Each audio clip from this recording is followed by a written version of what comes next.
Please stop pushing. I can't take this anymore. The concert venue is packed tight. A man behind me keeps pressing into my backside. I'm wearing a mini skirt today with a thong underneath, and it only makes the situation worse. He lifts my skirt and presses himself against my hips. As the atmosphere heats up, someone in front of me slams into me and I stumble back a step. My body stiffens as I feel like something just slid inside me. My name was Mandy Cox, and I was a die-hard fangirl. I wanted a celebrity to notice me, so I dressed for attention. I wore heavy makeup and made sure nothing about me went unnoticed. My low-cut top revealed a wide stretch of skin, and my chest bounced with every step. I paired it with a mini skirt that barely covered my thighs and sexy white stockings which hugged my legs. But when I arrived, reality hit. The concert venue was packed so tightly I couldn't move, and the crowd swallowed me whole. The celebrity was never going to notice me. I craned my neck and shouted, "Darling, take me." I never imagined that line would draw the wrong kind of attention. Instead of the celebrity, it caught a filthy creep. After I shouted it, I became aware of a man behind me, repeatedly bumping into me. At first, I brushed it off. In a crowd that dense, accidental contact was easy to explain, but the feeling wouldn't go away. Something hard kept pressing against my butt from behind.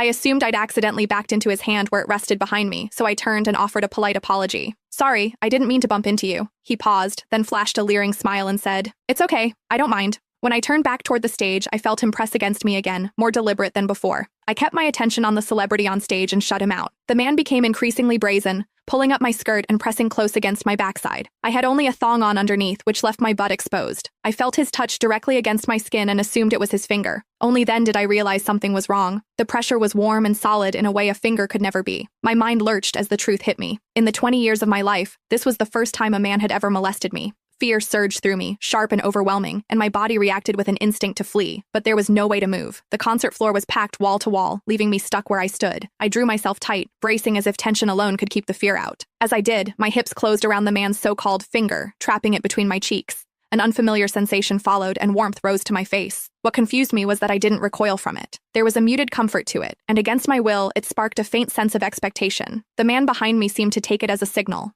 He moved in closer, repeating the motion until the intrusion was unmistakable. I had lived a sheltered life as a college student, and now I was being toyed with by a stranger while surrounded by people. Shame surged within me without warning. I felt the urge to sob, but my throat closed and my voice deserted me. Worse still, the pressure forced my thong inward and sent a restless, prickling discomfort through my body that wouldn't fade. A quiet, involuntary sound escaped me, and the embarrassment followed instantly. I gathered myself and strained to suppress it, holding it down until my throat tightened. The blaring music and the screams around me drowned everything out. With every eye fixed on the stage, no one was aware of what was happening to me. At the same time, the intensity continued to rise, touching something deep inside me. I bit down on my lip as cold sweat traced my spine. My awareness was tipping back and forth between humiliation and a pleasure I couldn't bring myself to name. I knew I couldn't take it anymore if it continued, so I turned sharply to face the man behind me. "Please, stop pushing. I can't take this anymore." When I finished speaking,